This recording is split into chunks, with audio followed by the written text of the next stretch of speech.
तो इसका मतलब है जैसे हमारी पीढ़ी अगेन हम एआई को लेकर बड़े मुझे बड़ी तकलीफ सी होती है कि हर चीज़ अब हमें एआई, पहले होता था गूगल कि हर चीज़ हमें गूगल, पहले किताबें पढ़ के देखते थे, अब एआई। आपको एआई को लेके कंसर्न्स हैं या you are happy about it कि हाँ भविष्य बहुत अच्छा होने वाला है? भविष्य बहुत अच्छा होने वाला है, ये बात सही है, शानदार होने वाला है। उस भविष्य में हमारी उपयोगिता क्या रहेगी ये चिंता की बात है। मतलब एआई कुल मिला के शानदार चीज़ है, इसमें मुझे कोई आपत्ति नहीं है। आज मेरी सारी सोच एकदम वो होने वाली है। मतलब एक पक्ष रोजगार का क्या होगा हमारा, उसको अभी थोड़ी देर दिमाग से निकाल देते हैं। ठीक। हमारी मूल चिंता ये है कि हम क्या करेंगे और हम क्या करेंगे भी नहीं, हमारी नौकरी का क्या होगा। दो अलग प्रश्न हैं, रेलिवेंस अलग है, नौकरी अलग है। नौकरियां लाखों करोड़ों खत्म होंगी, ये बात सही है। शायद लाखों करोड़ नौकरियां बन जाएंगी दूसरी, ये भी शायद सही हो, पक्का नहीं। कंप्यूटर्स जब आए तब ये बहुत दबाव था कि नौकरियां खत्म होंगी, लेकिन मेरे ख्याल से कंप्यूटर से नौकरियां ज़्यादा बढ़ाई ही हैं, कम नहीं की। एआई के मामले में ये बात कहना आसान नहीं है क्योंकि इसमें रिस्क थोड़ा ज़्यादा है। ठीक। लेकिन फायदे क्या होंगे? मैं एआई पे ठीक ठाक रिसर्च करता हूँ, मुझे मेरा प्रिय क्षेत्र है एआई। अभी एआई के जो बॉट्स आए हैं मैं अपने फ़ोन में सारे यूज़ करता हूँ। ग्रोक का जो सुपर ग्रोक है वो भी यूज़ करता हूँ, परप्लेक्सिटी का भी जो, और इन सब के पेड वर्जन यूज़ करता हूँ ताकि जो मैक्सिमम लेवल है वो देख सकूँ।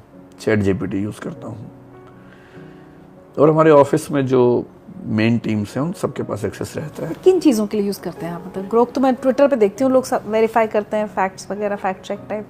ग्रोक तो सब कुछ कर सकता है जो भी आप सोचती हैं। अच्छा, मैंने अभी तक एआई से बहुत दूर रखा हुआ अपने आप को। अगर आप एआई से दूर हैं तो बहुत जल्दी लोग आपको आउटडेटेड बोलना शुरू कर देंगे। अगर आप एआई से दूर हैं तो अभी तक तो हाँ एकदम नहीं। अच्छा। ये वैसे ही कि जब इंटरनेट आया कई लोग इंटरनेट से दूर रहे, टीवी आया तो उससे दूर रहे। हर नई तकनीक को लेकर दो तरह के नजरिए हैं, एक इससे बचना है और एक इसको लपकना है। मैं तो लपकने वाला हूँ। कोई भी नई तकनीक है तुरंत लपकना है, उसको अपने हिसाब से यूज करना है, बहना नहीं है उसके साथ में। जैसे मैं आपको एआई के कुछ यूजेस बताता हूँ क्या होने वाले हैं, अच्छे वाले यूजेस। या आप कैसे यूज करते हैं ये भी बता सकते हैं? मैं तो ऐसे यूज करता हूँ कि मुझे किताबें पढ़ने की जरूरत अब लगभग खत्म हो गई है। अगर मैं ग्रोक से पूछूं कि भाई जैसे मेरा पढ़ने का मन है और मैं उससे कहूँ कि मुझे ये बताओ कि फिनेंस को समझने के लिए दुनिया की सबसे अच्छी 10 किताबें कौन सी हैं, वो 10 किताबें बता देगा। अच्छा। फिर मैं उससे कहूँगा कि काम करो, पहली वाली जो किताब है इस पूरी किताब की समरी मुझे 5000 शब्दों में चाहिए। एग्जाम्पल एक भी मत छोड़ना, अच्छा एग्जाम्पल जरूर दे देना, और हिंदी में चाहिए। ये सारे इंस्ट्रक्शन आप कैसे देते हैं? बोल के या लिख के? बोल के भी होता है, आपको आप चाहेंगे तो मैं करके दिखा दूंगा अभी आपको। ठीक है। सब बोल के जवाब दे देगा। आप लिखेंगे वो लिख के जवाब देगा। कल एक छोटी सी बच्ची हमारे घर में आई थी, वही जो मेरी बहन है उसकी बेटी, अभी वो उसकी उम्र कितनी 2 साल की है। उसके मन में एक बात बैठी है कि जो भूत होता है उसको टुप्पी कहते हैं। अच्छा। ठीक है। अब उसको टुप्पी की कहानियां सुननी होती हैं हमेशा। कल उसकी मम्मी थोड़ी थकी हुई थी, वो मेरे पास आ गई, टुप्पी की कहानी। मैंने कहा मैं सुनाता हूँ टुप्पी की कहानी। थोड़ा सुनाया, फिर मैंने कहा कितना सुनाऊंगा, तो मैंने ग्रोक के वॉइस वाले वर्जन पे जाके किया कि मेरे पड़ोस में 2 साल की छोटी सी बच्ची है, इसके मन में बैठे है कि भूत होता है टुप्पी। इसको टुप्पी की ऐसी कहानी सुनाओ कि भूत का डर खत्म हो जाए और इसको भूत को लेके अच्छी फीलिंग आने लगे। उसे तुरंत कहानी सुना दी बोल के। Oh my God. वो बच्ची ऐसे सुन रही थी कि टुप्पी इसको ही पता है। फिर वो बोलने लगी उसके साथ, उससे बात करने लगी टुप्पी। तो अब वो समझ नहीं पाए ग्रोक, तो मैंने उससे कहा कि ये बच्ची जब जब टुप्पी बोले तुम जवाब में 3 बार टुप्पी बोलो। अब जैसे ही वो बच्ची बोले टुप्पी, वो बोले टुप्पी टुप्पी टुप्पी, और बात चल रही दोनों के बीच में। और बच्ची इतनी मतलब खुश हो गई कि मेरा एक दोस्त यहाँ भी है, इस मशीन के अंदर बैठा हुआ है। एक छोटा सा यूज केस जैसे मैं करता हूँ। कोई भी किताब पढ़नी है उसकी समरी में निकाल लेता हूँ। मेरी किताब पढ़ने की हैबिट खत्म होती जा रही है और मैं इससे खुश हूँ। अगर 400 पेज पढ़ने वाला ज्ञान मुझे आधे घंटे में मिल सकता है तो मैं एक ही किताब क्यों पढ़ूँ 10 दिन में? एक दिन में 10 क्यों ना पढ़ूँ? और जिस किताब की समरी पढ़ के लगता है कि ये पढ़ना बहुत ज़रूरी है, वो किताब पढ़ लूँगा। जिस भी लेवल की रिसर्च आप सोच सकती हैं वो सारी आपको मिल जाएगी। ग्रोक 3 में तो एक डीप सर्च का ऑप्शन भी है। जैसे मान लीजिए आपको कास्ट सेंसस की बात चल रही है आजकल, उससे पढ़ने का मन है। मैं क्योंकि रिसर्च ठीक से करना पसंद करता हूँ। जब मैंने पीएचडी किया 1999 में सबमिट किया था मैंने पीएचडी, पोस्ट मॉडर्निज्म एक कॉन्सेप्ट है उस पर किया था। किताबें नहीं मिलती थी उस समय, कितनी मुश्किल से किताबें ढूंढ के पढ़ के बिब्लियोग्राफी लिख के उसको सबमिट किया। आज मुझे वो पीएचडी करनी है तो जिसमें 2 साल लगे थे, शायद मुश्किल से 2 दिन का काम है वो अब। इसकी वजह से दुनिया की हर किताब आपके पास मौजूद है। डीप सर्च में अगर आप चले गए, नॉर्मल वगैरह तो कोई बात ही नहीं है। जैसे मैं ग्रोक से पूछूं, वरना मैं खुद रिसर्च करता हूँ, मैं उससे पूछूं कि मुझे रिजर्वेशन का पूरा इतिहास बताओ भारत में। अगर मैं खुद ढूंढूंगा 10 किताबें ढूंढ के पढ़ के तब जाके पॉइंट्स नोट करूंगा, ये मुझे 1 मिनट में दे देगा। वो सारी उसमें आ जाता है शायद कि कहाँ से सोर्सेज है ना। यस, सोर्सेज भी आते हैं। अगर आपको ऑथेंटिसिटी ज़्यादा चाहिए, आप डीप सर्च के ऑप्शन पे चले जाइए, वहीं पर है, दबा दिया उसको आपने। अब वो क्या करेगा, तुरंत जवाब नहीं देगा, शायद 5-7 मिनट लेगा, बताता रहेगा कि मैंने इतने सोर्सेज पढ़ लिए हैं, अब ये सोर्स पढ़ रहा हूँ, इतना हिस्सा देख लिया, अब ये देख रहा हूँ। अंत में जवाब आएगा पूरा। और हर पॉइंट के साथ वो पूछे क्या इस पे और कुछ चाहिए। हर सोर्स है। अगर मैं उससे कहूं कि 1902 में जब पहली बार आरक्षण कोल्हापुर में लागू हुआ, उसका नोटिफिकेशन क्या था मुझे देखना है, ढूंढ के आपके सामने ले आएगा। अब मैं आपका समय बच गया। ओरिजिनल नोटिफिकेशन देख पा रहा हूं। फिर अगर मैं उससे कहूं कि भाई 1902 में कोल्हापुर में आरक्षण शुरू हुआ, कोल्हापुर के महाराजा छत्रपति शाहू जी महाराज से उन्होंने शुरू किया था। 1917 में बड़ौदा में सयाजी राव गायकवाड़ थे, उन्होंने शुरू किया था। 1921 में मैसूर में जो वाडियार राजा थे उन्होंने शुरू किया, 3 पहले केसेस से। अब मुझे तुलना करनी है, मैं उनसे इतना ही कहूं कि इन तीनों का कंपैरेटिव चार्ट बना के दो, 3, 4, 5 सेकंड में चार्ट सामने आ जाएगा। गूगल तो क्या था कि गूगल आपको मेले में जाके छोड़ देता था इधर ढूंढ लो कि भाई मुझे ना इस चीज पे कुछ चाहिए। गूगल खोल देगा, पहले पेज पे 10 और कुल सर्च कितनी आ रही है, 1,40,000 पेज खुल गए हैं, ढूंढो। अक्सर शुरुआत वाले स्पॉन्सर्ड होते थे, लोग धोखे में उस पर क्लिक करते थे। अब 10-20 वेबसाइट्स ढूंढ के मैं कैसे कंटेंट निकालूं? एआई क्या कर रही है, आपका अगला काम भी कर रही है। उन सारे पेजेस को खोज के, पढ़ के, एनालाइज करके जितना आपको चाहिए। मैं किताब की समरी बोलता हूँ कभी कि 10,000 शब्दों में चाहिए, कभी कहता हूँ 1,000 शब्दों में चाहिए। अच्छा, वो आ जाता है। 1000 में आ जाती है। इसमें बताओ आपको। अच्छा, मुझे याद आया जी, ये एक छोटा सा यूज केस है। एआई के बहुत यूजेस हैं, ये तो बहुत छोटा यूज है। मैं जो आपको कह रही हूँ, मैंने अपने आप को दूर रखा हुआ है। जब याद है अपना इंटरव्यू पहले 1 महीने पहले होने वाला था, तो कुछ मैसेज चैट जीपीटी सुन रही थी। मैंने कहा अच्छा देखिए क्या होता है चैट जीपीटी। मैंने ऐसे डाला क्वेश्चंस फॉर विकास दिव्य कीर्ति, फट से आपके लिए आ गए। लेकिन आपको पता है मैंने वो पढ़े नहीं, मैंने बता तो इस बार तो मैं भूल ही गई वो करना। लेकिन मुझे थॉट आया कि इसका मतलब विकास दिव्य कीर्ति अगर अगले 6 महीने में 10 पॉडकास्ट पे जाएंगे, तो अगर वो सारे एआई यूज करने लगेंगे तो सब क्या यही सवाल पूछेंगे? नहीं, अगली बार जवाब चेंज हो जाएगा उसका। आपका ये पॉडकास्ट जैसे ही अपलोड होगा, वो उसको भी देख लेगा। तो जो सवाल इसमें आ गए होंगे शायद रिपीट ना करे, और आपको प्रॉम्प्ट अच्छा देना पड़ेगा। आप उस पर लिखेंगे कि जो सवाल अब तक किसी पॉडकास्ट में ना पूछे गए हों। थोड़ा सा टाइम लेगा। अब इसकी ट्रेनिंग होनी चाहिए कि एआई से सवाल कैसे पूछना होता है। प्रॉम्प्ट इंजीनियरिंग बोलते हैं इसको। इस पे लोग असल काम करते हैं कि प्रॉम्प्ट क्या दे रहे हैं आप, ये बहुत मैटर करता है। ये तो मैंने सिर्फ अपने फील्ड का बताया। जैसे मान लीजिए कि आपको, जैसे अपने चैनल के लिए आपने कुछ नियम बनाए, एसओपीज बनाए, स्टैंडर्ड ऑपरेटिंग प्रोसीजर्स, कैसे कैसे का। जैसे कोई गेस्ट आया, तो जब कोई गेस्ट आएगा तो कोई नीचे रिसीव करने के लिए जाएगा, कितने मिनट पहले जाएगा। फिर जब आएंगे तो शूटिंग के समय डिस्टर्बेंस ना हो, तो बाहर गेट पे कोई रहेगा ताकि बेल ना बज जाए। लाइटिंग कैसे होगी, कैमरा पर्सन को कितने दिन पहले बताना है। नियम बना दिए, लिख दिए नियम सारे आपने। अब कोई उसको पढ़ने में खतरा होता है कि भूल ना जाए। आपने एसओपी बनाया, एक नोटबुक LLM नाम का एआई बॉट है, उस पर अपलोड कर दीजिए। उसको बोलिए कि इसको एक पॉडकास्ट बना दो। वो उसको पढ़ेगा, 2 लोग बात कर रहे हैं, क्वेश्चन आंसर, और क्वेश्चन आंसर ठीक वो नहीं होंगे जो आपने लिखे हैं, वही बातें हंसी मजाक के साथ। एक मतलब अननोन फेसेस हैं, ऑडियो होता है, क्वेश्चन पूछने वाला कह रहा है कि अच्छा तो हम शुरू करते हैं कि जब कोई गेस्ट आएगा तो उसको नीचे लेने के लिए कौन जाएगा? Oh my God. क्या तुम सोच सकते हो कौन जाएगा? सामने दूसरी आवाज आ रही है, नहीं मुझे नहीं पता किसको जाना चाहिए। ये बोलेगा वो जाने की जिम्मेदारी कृतिका की होगी। तो कृतिका याद रहेगा? वो सामने से आवाज आ रही है, हाँ मुझे याद रहेगा। तो कृतिका ध्यान रखना, जब भी कोई गेस्ट आएगा 10 मिनट पहले तुम्हें लिफ्ट के पास खड़े हो जाना है नीचे जाके, और एक बुके ले जाना मत भूलना, फिर हंसी के बाद साथ में आएगी। पूरा पॉडकास्ट बन गया, आपने कुछ भी नहीं किया। Notebook LLM। ऐसे कितने हैं? बहुत सारे हैं। तीसरा यूज केस देखिए, एक अमेरिकी महिला की जिंदगी ChatGPT ने बचाई कुछ दिन पहले। ऐसे कई केसेस आ चुके हैं, मैं आपको एक केस बता रहा हूँ। अच्छा, इस पॉडकास्ट के बहाने थोड़ा AI की अवेयरनेस ही बढ़ जाएगी। हाँ, मतलब सबसे पहले तो मेरे साथ ही हो रहा है। मैं इतनी विरोधी बनी बैठी हुई। नहीं, तकनीक से भागना नहीं है। जो तकनीक से भागा वो रेस से बाहर हो जाएगा। वो महिला प्रेग्नेंट थी और 9 महीने की प्रेगनेंसी शायद थी, 10 दिन बाद बच्चा होने वाला था। वो ChatGPT के साथ खेल रही थी, मतलब बोरियत है तो वैसे उससे बात कर रही थी, शायद ऑडियो चैट कर रही थी। उसने कहा ChatGPT मुझे पेट में दर्द हो रहा है, शायद पेट में कुछ था, मुझे एग्जैक्ट केस ध्यान नहीं है, सार पता है।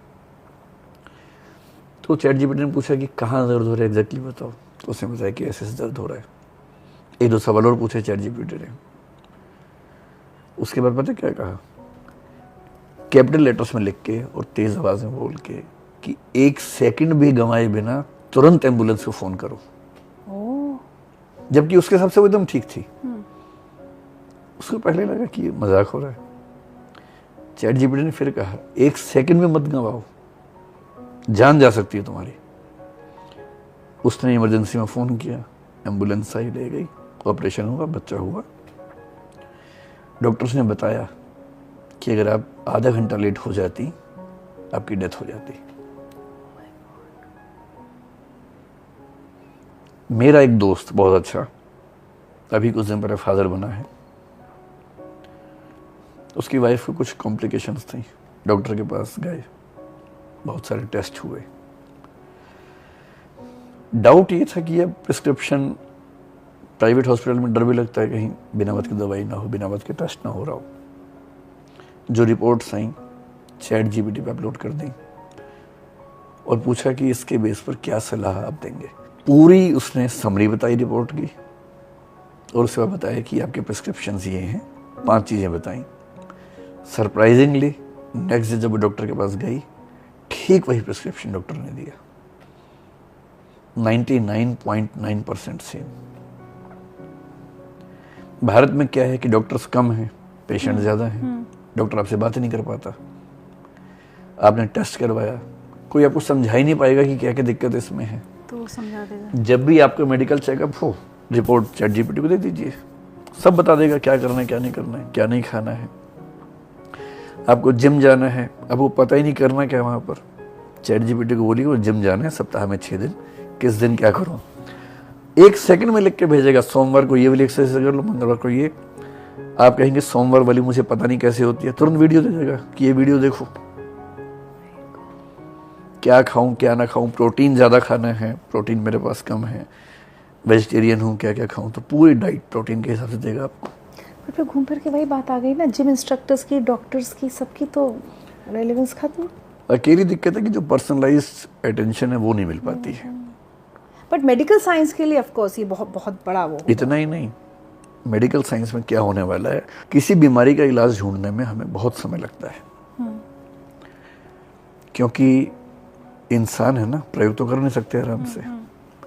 एनिमल्स पे कर लेंगे, चूहों पे कर लेंगे पहले, इंसान पे करना अलाउड नहीं होता है जब तक कि वो खुद ना चाहे। और कोई अगर ऐसी सिचुएशन में है कि मरने वाला है और एक दवाई आई है तो वो चाहता है कि उस पर ट्राई हो जाए, तो होता है। अब प्रोटीन्स के निर्माण में या बीमारियों के इलाज के लिए जो टेस्टिंग करनी है, सिमुलेटेड टेस्टिंग आजकल करते हैं कि आपने एक नकली ह्यूमन बीइंग का स्ट्रक्चर बना लिया कंप्यूटर में, उस पे दवाई का प्रयोग करके देख रहे हैं। ये तब संभव होगा जब आप ह्यूमन बीइंग पूरा जीनोम तो हम कर चुके हैं स्टडी ऑलमोस्ट, पूरा स्ट्रक्चर हमारे कंप्यूटर्स में हो, और जब भी एक नया एलिमेंट आएगा तो हर एलिमेंट एक एक कोशिका पर क्या प्रभाव डालेगा इसको हम समझ सके। इसको समझने के लिए जितनी प्रोसेसिंग चाहिए, जितना डेटा चाहिए, अभी तक के सुपर कंप्यूटर्स बना नहीं पा रहे हैं। बहुत मुश्किल काम है। कुछ दिन पहले एक नया सिस्टम बने, क्वांटम कंप्यूटर, मतलब बन तो कुछ दिन पहले गया था, 20 साल से बात चल रही है। अभी गूगल ने एक चिप इजाद की है, मुश्किल से 3-4 महीने पहले की बात है, जो क्वांटम पे काम करती है। जैसे आपने वो सुना होगा ना कि बिट्स और बाइट्स होते हैं नॉर्मल कंप्यूटर्स में, इसमें क्यूबिट्स होते हैं, ठीक है? उसकी क्षमता ऐसी है कि जितना काम दुनिया का सबसे बड़ा सुपर कंप्यूटर 10,000 साल में करता, उतना काम ये क्वांटम कंप्यूटर जो है ये करेगा 5 मिनट में। अच्छा, दुनिया का सबसे बड़ा सुपर कंप्यूटर 10,000 साल में करता, उतना ही 5 मिनट में करेगा। अब क्वांटम कंप्यूटर्स की गति और एफिशिएंसी और बढ़ेगी अगले सालों में, क्योंकि एआई के लिए बहुत बहुत बड़ी क्षमता डेटा की चाहिए होती है, प्रोसेसिंग बहुत फास्ट चाहिए। अभी सारा संकट आप देखेंगे अमेरिका चाइना में जीपीयूज का झगड़ा है। जीपीयू होता है ग्राफिक प्रोसेसिंग यूनिट बोलते हैं, जिसके पास जीपीयूज ज्यादा हैं एआई में बादशाहत उसकी रहेगी।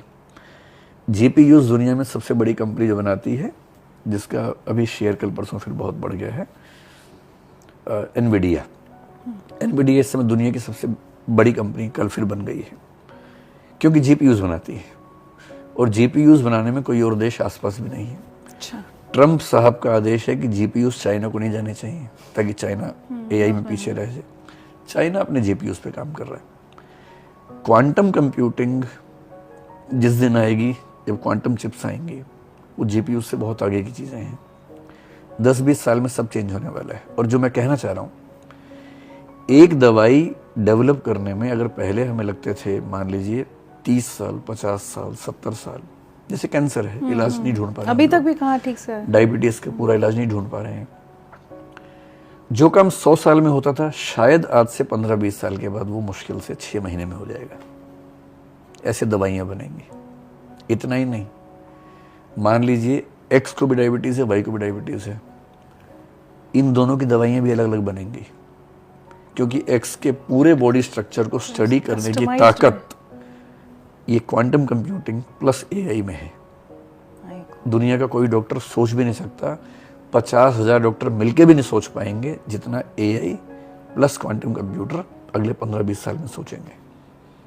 आप सोचिए कि आप जाएं डॉक्टर के पास, आपका एक टेस्ट हो और आपके लिए कस्टमाइज दवाई बन के निकले। किसी का हाथ टूट गया है, कस्टमाइज हाथ बन के निकल रहा है। ये सब अगले 15-20-25 साल में दिखेगा, हम देख लेंगे अपने सामने होता है। हाँ, मतलब अगर हम लोग हैं इतना समय तो ऐसे तो ये सब हम देखेंगे, और ये एआई की वजह से होगा। AI plus quantum computing. But Bharat कहाँ है इसमें? भारत अभी बहुत पीछे, बहुत ही पीछे। तो स्टार्ट भी किया है हमने? स्टार्ट तो किया है, अभी सरकार ने इस पे काम किया है, एक फंड बनाया है और कोशिश भी कर रहे हैं। जीपीयूज बनाने की कोशिश भी हम कर रहे हैं। इस समय तो जीपीयू जो बनाएगा वो आगे रहेगा। भारत के लोग बहुत आगे हैं, अमेरिका में जाके, लंदन में जाके, यहाँ रह के यहाँ कम है। ये एक दुर्भाग्य है मुझे लगता है। अभी तो दुबई ने इस पे, बल्कि सऊदी ने इस पे बहुत इन्वेस्टमेंट्स किए हैं। चाइना एआई की रेस में सबसे आगे माना जाता है। अमेरिका और चाइना दोनों में कंपटीशन है। हर देश कोशिश कर रहा है, भारत अभी पीछे है। दुर्भाग्य की बात है, कोशिश करनी।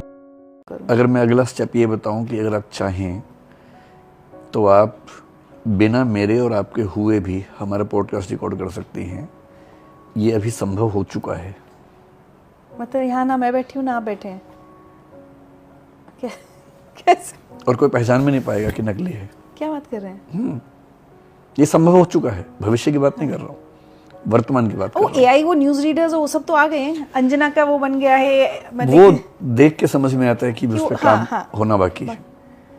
लेकिन जो लेटेस्ट अभी तकनीकें हैं, अगर आप चाहेंगे तो मैं पॉडकास्ट के बाद दिखाऊंगा अपना एक वीडियो जो मैं नहीं हूँ।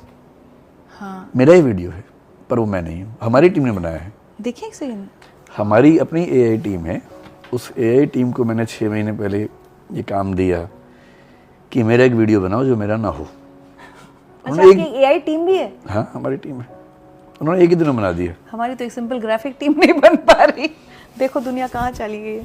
AI team. इस नई सीरीज में आप सबका स्वागत है। बहुत दिनों से बात चल रही थी कि एआई के बारे में कुछ बात हो। ये आप नहीं है? सोचने के बाद कई बार तो लगा कि ये विषय ठीक रहेगा या नहीं। ये मैं नहीं। और कंटेंट भी इसने खुद बनाया। इसको सिर्फ ये कहा गया कि एआई के बारे में कुछ सीरीज शुरू करनी है, हिंदी में बनाना है। कंटेंट बेस का है। मेरे एक वीडियो से ट्रेनिंग दी गई, उसने मेरी आवाज़ से कॉपी कर लिया, चेहरा कॉपी किया, ड्रेसिंग स्टाइल कॉपी कर लिया। और ये 6-9 महीने पहले का शायद है। अब तो चीज़ें और आगे बढ़ गई हैं बहुत ज़्यादा। But that brings me to the very important question, scams, फर्जीवाड़ा, फ्रॉड। ये अलग लेवल। हम अगर इसकी कल्पना नहीं कर पा रहे कि क्या काम हो सकता है, तो किस लेवल के अपराध हो सकते हैं? एकदम होंगे। कुछ करना पड़ेगा उसके लिए। उतनी हमारी आई थिंक हमारी पुलिसिंग उतनी वो है नहीं अभी। एक ट्रांजिशन पीरियड होता है। कल ही एक अपराध मैंने देखा। एक इंजीनियर था सिविल वर्क्स में, शायद उत्तर प्रदेश में। सड़क का ठेका मिला, एक पुलिया थी, उसने उसकी फोटो खींची, चैट जीपीटी से कहा कि चैट जीपीटी यहाँ पर एक कंक्रीट की सड़क बना के दिखाओ। सड़क बना के दिखा दी। वो फोटो भेज दी सरकार को, बिल पास हो गया, सड़क थी ही नहीं। ये सब होगा क्योंकि सरकार भी पहली बार देखेगी ऐसा हो गया। अब अगली बार से वो जाके देखेंगे। अभी तो छोटे मोटे साइबर फ्रॉड से नहीं जूझ पा रहे हैं हम लोग।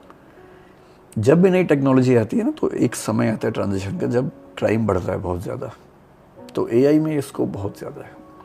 जैसे आपका वीडियो आपकी ही वॉइस में अगर आपकी बेटी के पास जाए और उसमें कहा जाए कि बेटा मैं कहीं फंस गई हूँ, मेरे अकाउंट में इतने पैसे भेज दो, और ये शॉपकीपर इनके अकाउंट में भेज दो पैसे।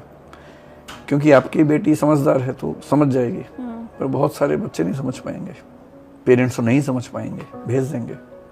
मेरे अपने घर में एक केस ऐसा हो चुका है सीनियर सिटीजन्स के बीच में, जिसको आजकल हम वो क्या बोलते हैं, जो अरेस्ट होता है ना, डिजिटल अरेस्ट हो चुका है। तो डिजिटल अरेस्ट को जिस व्यक्ति की उम्र 60 साल है, 70 साल है, तकनीक को लेकर सहज नहीं है, कैसे उसको समझा पाएंगे? तो एआई से क्राइम तो बहुत ज़्यादा बढ़ने का स्कोप है, बहुत ज़्यादा। आपको पता होगा यूक्रेन ने जो भी रशिया पे हमला किया इतना बड़ा, वो भी एक ओपन सोर्स सॉफ्टवेयर की मदद से किया है। मतलब एक सॉफ्टवेयर आज से 18 साल पहले 2 लोगों ने बनाया था ड्रोन्स के लिए।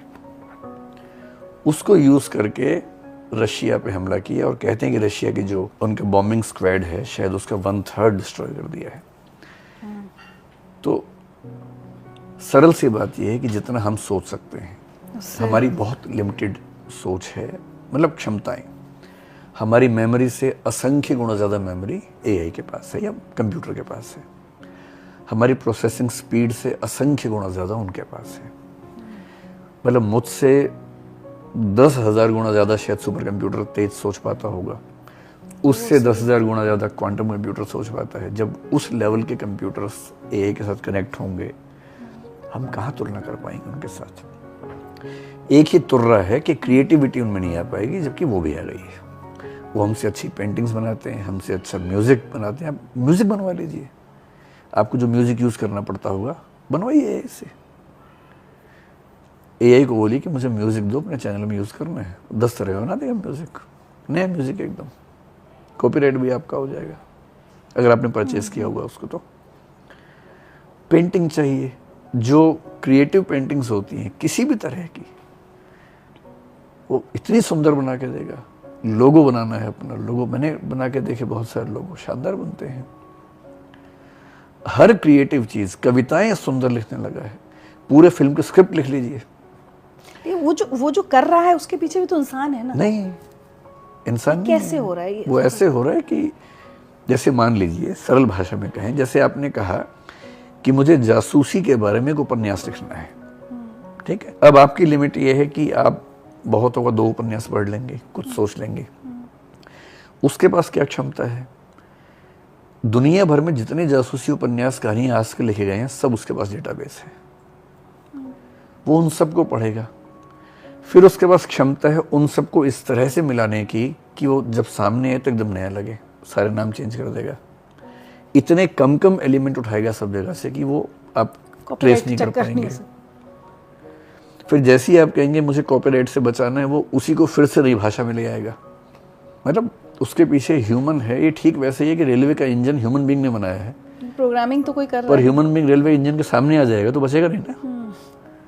बनाया मनुष्य ने रेलगाड़ी को, तो पर हम रेलगाड़ी उसको अपने लिए एक बहुत बड़ी मुसीबत तो नहीं बना रहे हैं। हर तकनीक के साथ ये खतरा होता है कि बड़ी मुसीबत बना रहे हैं। हर तकनीक के साथ। अब पहली बार प्लेन बना, कई लोग मरे, क्रैश हुआ। अब हम ट्रैवल करते हैं। पहली बार स्पेस में जा रहे हैं तो कल्पना चावला की जान चली गई। लेकिन आज से 50 साल बाद जब स्पेस में मंगल ग्रह पे लोग रहेंगे, स्पेस स्टेशंस बनेंगे बड़े बड़े, जहां लोग रहेंगे, हजारों लोग रहेंगे स्थायी रूप से।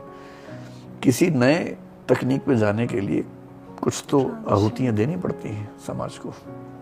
बट आप सोच रहे हो कि मैं रेपिटेटिव हो रही हूँ, लेकिन मेरी बात फिर वही आ जाएगी कि अगर कल को एआई यूपीएससी की तैयारी कराने लगेगा तो फिर विकास दिव्य कीर्ति या किसी भी और हाँ, कोचिंग हाँ, में ये कोई खतरा है। बच्चा क्यों पढ़ने जाएगा? ये खतरा सबके साथ है, हर फील्ड के साथ है।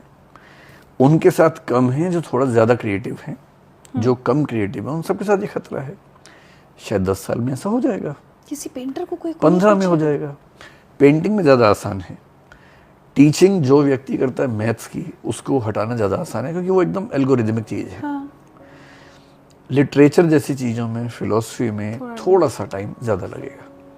लेकिन जो चीजें फिक्स हैं, रीजनिंग हो, मैथ्स हो, उनमें आसान काम है। इसलिए, लेकिन इसका अच्छा पक्ष देखिए, विकास दिव्य कीर्ति नहीं पढ़ाएगा इससे क्या फर्क पड़ता है?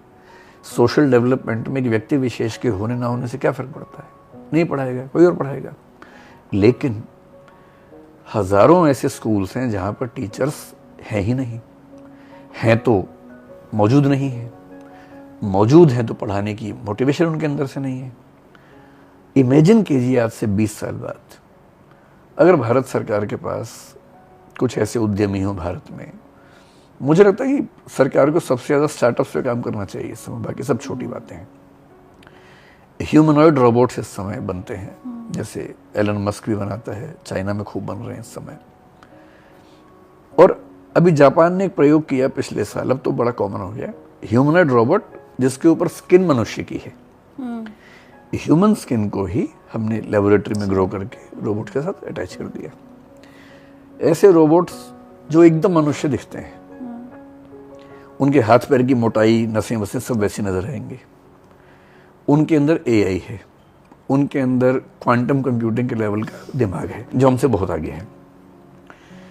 एनर्जी में अब ऐसी बैटरीज बनने वाली हैं जल्दी ही, जिनका साइज होगा एक सिक्के जितना, और वो 50 साल के बाद चार्ज करने की जरूरत पड़ेगी। ऐसी बैटरीज बनने वाली हैं शायद अगले 1-2 साल के अंदर। बहुत दूर की बात नहीं कर रहा हूं मैं, एक्सपेरिमेंट चल रहे हैं इस पे। अब इमेजिन कीजिए ह्यूमनॉइड रोबोट है, दिखने में एकदम मनुष्य है। मनुष्य भी जैसा आप चाहें, आपको कोई अपनी स्पेस, मतलब अपनी रेस के हिसाब से, अपने समाज के हिसाब से जैसा आप हुलिया चाहते हैं वैसा कस्टमाइज हुलिया बदलने का ऑप्शन भी हो सकता है उसमें आगे चल के, ठीक है। हाइट कम ज़्यादा हो सकती है उसकी, जो आप चाहें। आप जिस भाषा में चाहें, सारी भाषाएं आती हैं, सारे विषय आते हैं उसको। और आपने ऐसे ह्यूमनॉइड रोबोट्स टीचर के हुलिये में, मैडम के हुलिये में, हर स्कूल में एक एक प्रोवाइड करवा दिया। वो थकता भी नहीं, उसे छुट्टियां भी नहीं चाहिए। उसने दुनिया के बेस्ट टीचर्स को कॉपी करना सीख लिया है, और वो हर गांव के स्कूल में मैथमेटिक्स पढ़ा रहा है। 20 साल बाद, 25 साल बाद की मैं पिक्चर बता रहा हूं आपको। एक ऐसा बच्चा जो सिर्फ इसलिए नहीं पढ़ पाया कि वो पहाड़ के बहुत दूर के स्कूल के, सरकारी स्कूल में पढ़ता था, वहां टीचर पहुंचता ही नहीं था, उसे क्यों ही सुविधा ना मिले। तो मैं ना कहीं आपकी सुविधा वाले एंगल पे तो समझ पा रही हूँ, वो बिल्कुल। लेकिन समहाउ एक जो इमोशनल टच होता है ना किसी भी चीज़ का, वो उस पर शायद मेरी सुइया भटक गई एक जगह पर। जैसे पहले किताब पढ़ते थे ना, तो हमें किताब पढ़ने में सुगंध आती थी किताब की, और जो अंडरलाइन करने में सुख था, वो बात कैसे आएगी? पे मोड़ दे, पेज को मोड़ देना, पेज मोड़ देना, पेज मुड़े हुए को देख के इमोशंस को पहचानना कि उलझन रही होगी तो नाखून से छीला हुआ है, ऐसे मुड़ा है तो ये हुआ होगा, फूल रख दिया है तो हमें भी लगता था कि कागज पेन का विकल्प नहीं है। अब मेरी जो स्थिति है वो ये है कि अब मैं जो भी नोट्स बनाता हूँ फोन पे बनाता हूँ। मेरा जो फ़ोन एक फैबलेट है, मेरा खुल जाता है, टैबलेट बन जाता है। सारी टाइपिंग करता हूँ, हाथ से ही करता हूँ, बोल के भी टाइपिंग कर लेता हूँ। कागज़ पे लिखने वाला मेरा काम शायद आजकल 2-3% से ऊपर नहीं होगा। नहीं, वो वाला एंगल आपका मान गई मैं, सुविधा वाला, समय बचाने, वो सारा मान गई। लेकिन इमोशंस भी एक समय के बाद वो कैसे वस्तुओं से आ जाते हैं। मतलब जो किताब आपकी थी वो भी आपकी थोड़ा ना थी, किसी प्रिंटिंग प्रेस से छप के आई थी, कागज़ कहीं और बना था। कुछ असेंबल्ड चीज़ आपके पास आई, आपने उसमें अपने पेन से लिखा, तो इमोशनल टच हो गया। आजकल जो बच्चे करते हैं, फ़ोन के पीछे एक एक्स्ट्रा स्किन लगाते हैं अपने हिसाब से, रंग बिरंगी सी, उसमें कुछ लाइट कुछ फूल होता है, अपना नाम लिख लेते हैं। फिर जब फ़ोन खुलता है तो उसके ऊपर जो फ़ोटो आती है सबसे ऊपर, वो उनकी बहुत प्यारी फ़ोटो होती है, मम्मी के साथ, दोस्त के साथ, पापा के साथ। तो पर्सनलाइजेशन तो चीज़ों के साथ ऐसे बनता है।